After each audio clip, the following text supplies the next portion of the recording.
Hi friends, நம்ம இந்த வீடியோவில் என்ன பார்க்க போகிறோம்னா, உங்கள் எல்லாருக்கும் தெரிஞ்சது தான்.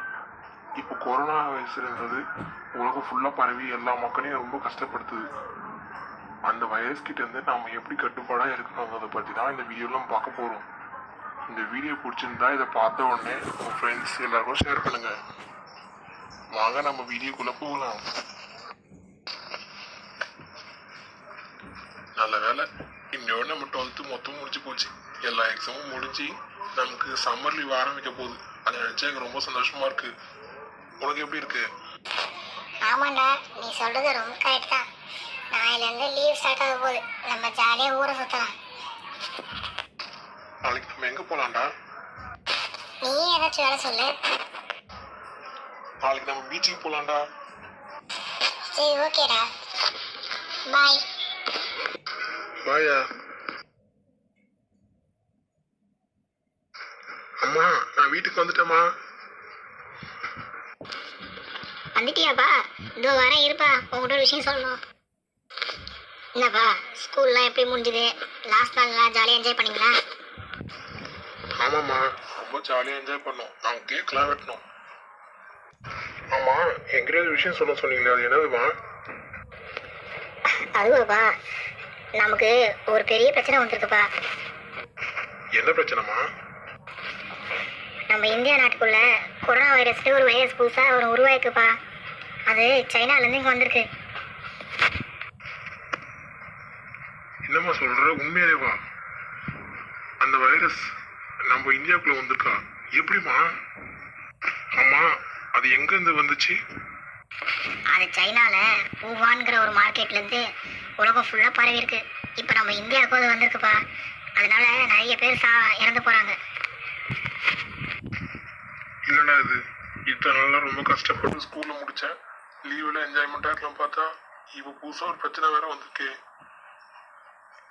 என்ன பண்ணுறது தெரியலையே. அம்மா, நியூஸில் என்ன சொன்னாங்களாம்மா? சொன்னாங்கப்பா.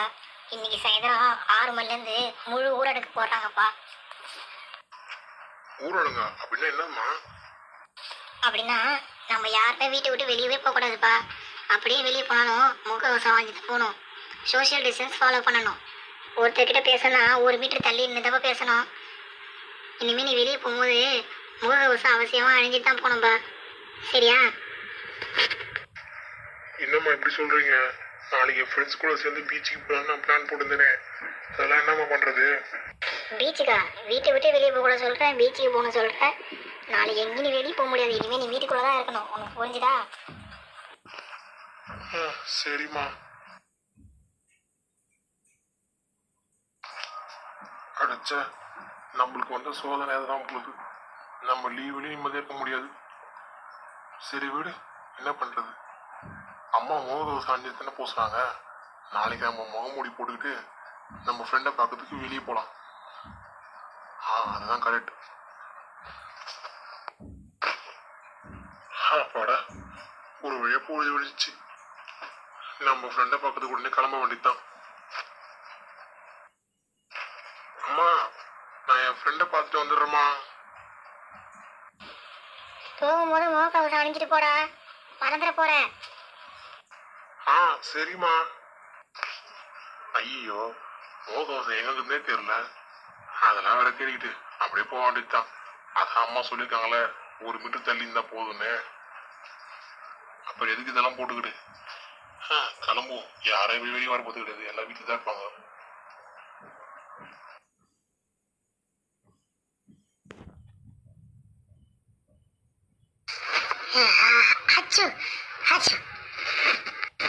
சாரி தம்பி, 2 நாளாக ஜுரம் பாதிச்சு, அதான் தெரியாம இருந்துட்டேன்.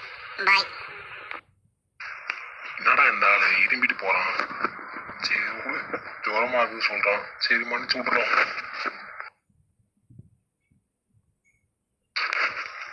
டேய் சுனியோ, வீட்டுல இருக்கியாடா? நான் தான் நோபிட்டா வந்திருக்கேன்டா. இருக்கேன்டா, இதோ வரேன், இரு. என்னடா, எப்படி இருக்க? நல்லா இருக்கியா? நல்லா இருக்கேன்டா. அங்கேயும் நில்றா. ஒரு மீட்டர் டிஸ்டன்ஸ் தான் பேசணுமா? நீ கொஞ்சம் தள்ளி நின்று பேசு என்கிட்ட. என்னடா, விரோதி அடிச்சு தோத்துற மாதிரி தோத்துற? நான் உன் நண்பன் தான்டா, கிட்ட சேர்க்க மாட்டியா? நண்பனாக இருந்தாலும் யாராக இருந்தாலும் இப்போ தள்ளி தள்ளி தான் இருக்கணும். புரிஞ்சுதா? கிட்டலாம் வந்து பேசாத, தூரமாக இருந்தே பேசு. எனக்கு அங்கேருந்து பேசினாலும் நல்லா காது கேட்குது. நீ எல்லாம் ஒரு ஃப்ரெண்டை உன்னை பார்க்க வந்த பார்த்தியா? ச்சே, என்ன சொல்லணும்? போடா, நீயே வேணாம், உன் ஃப்ரெண்ட்ஷிப்பும் வேணாம். இந்த வைரஸ் வந்தாலும் என்ன தூக்கி போட்டால, இனிமே உங்ககிட்டயே வர மாட்டேன். நான் இப்போ என்ன சொல்லிட்டு நீ இவ்வளோ கோவப்படுற? இப்போ உலகமே அப்படி தான் இருக்குது. எல்லாம் அப்படி தான் இருந்தாகணும். என்னதான் இருந்தாலும் ஒரு நண்பனை அவ்வளோ ஒத்துவியா? நான் உங்க வீட்டை விட்டு போயிட்டு வரேன். பாய். நீ கோவமாக நினைக்கிறேன். நான் உங்கள்கிட்ட அப்புறமா ஃபோனில் பேசுகிறேன். நீ போயிட்டு வா. பாய்.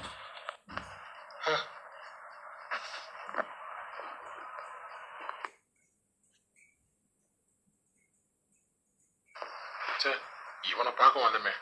இதுக்கு நம்ம வீட்டிலே அம்மா சொல்றது கேட்டுன்னு கம்முன்னு இருந்திருக்கலாம் போகுது. இனிமே வீட்டை விட்டு வெளியே வரக்கூடாது. அச்சு அச்சு.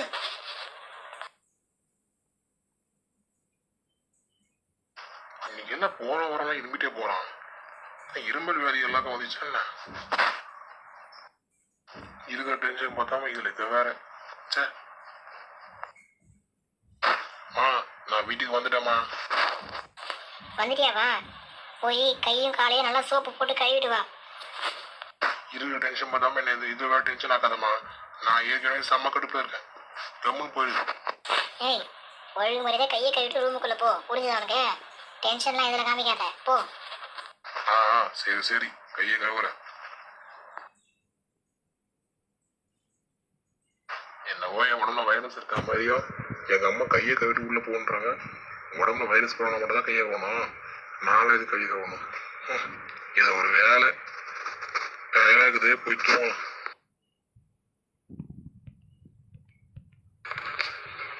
டேகண்ணா, எனக்கு 2 நாளாக ஒரு இரும்பலா வருதுடா. எனக்கு உடம்பு சரியில்லைங்க. நான் ஹாஸ்பிட்டலுக்கு போயிட்டு வந்துடுறேன். நீ என் கூட வரலடா.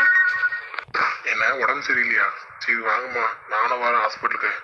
நம்ம 2 பேரும் போயிட்டு வரலாம்.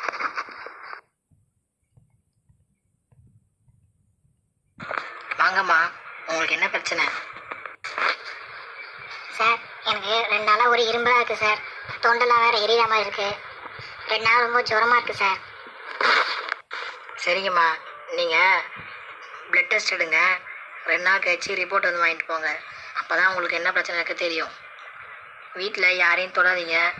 நீங்கள் சோஷியல் டிஸ்டன்ஸ் உங்கள் வீட்டில் ஃபாலோ பண்ணுங்கள். புரிஞ்சுதாம்மா? சரிங்க சார். மாமா வீட்டுக்கு போகலாம். அம்மா, உங்களுக்கு கொரோனா வைரஸ் இருக்குமா? இனிமேல் நீங்கள் எங்கேயும் வெளியே போகக்கூடாது. இதே ஹாஸ்பிட்டலில் தான் இருக்கணும். புரிஞ்சுதாம்மா? என்ன சார் சொல்கிறீங்க? எனக்கு கொரோனா வைரஸா? உண்மையாவா? ஆமாம்மா.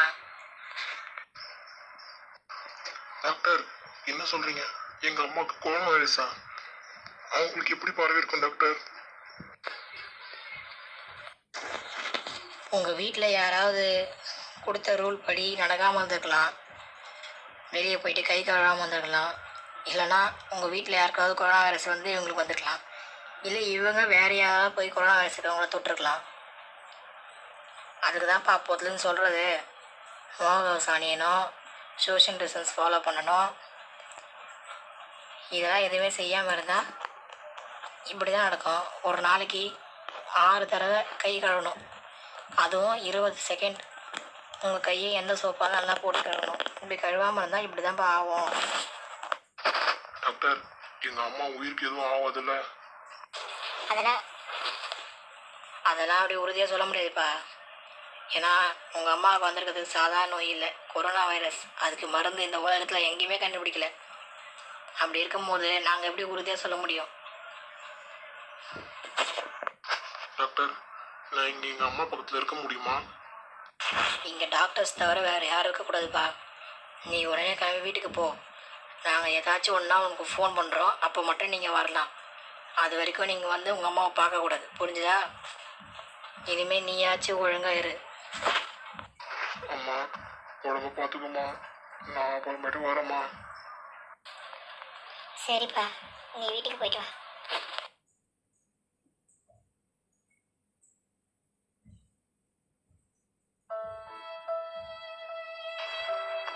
டாக்டர், எங்க அம்மாக்கு என்ன ஆச்சு டாக்டர்? சாரிப்பா, நம்ம எவ்வளோ ட்ரை பண்ணோம், ஆனால் உங்கள் அம்மாவை காப்பாற்ற முடியல. உங்கள் அம்மா இறந்துட்டாங்கப்பா, எங்களை மன்னிச்சிடு. என்ன டாக்டர் சொல்றீங்க? எங்க அப்பாவும் இல்லை, எங்க அம்மா மட்டும்தான் டாக்டர் எனக்கு. இப்போ எங்க அம்மாவும் போயிட்டாங்கன்னா நான் எப்படி டாக்டர் தனியா இருப்பேன்? என்னால் தான் எங்க அம்மா இறந்துருப்பாங்க. நான் எங்க அம்மா போய் சப்ப கேட்டிருந்தேன்னா இன்னைக்கு எங்க அம்மா என் உயிரோட இருந்திருப்பாங்க.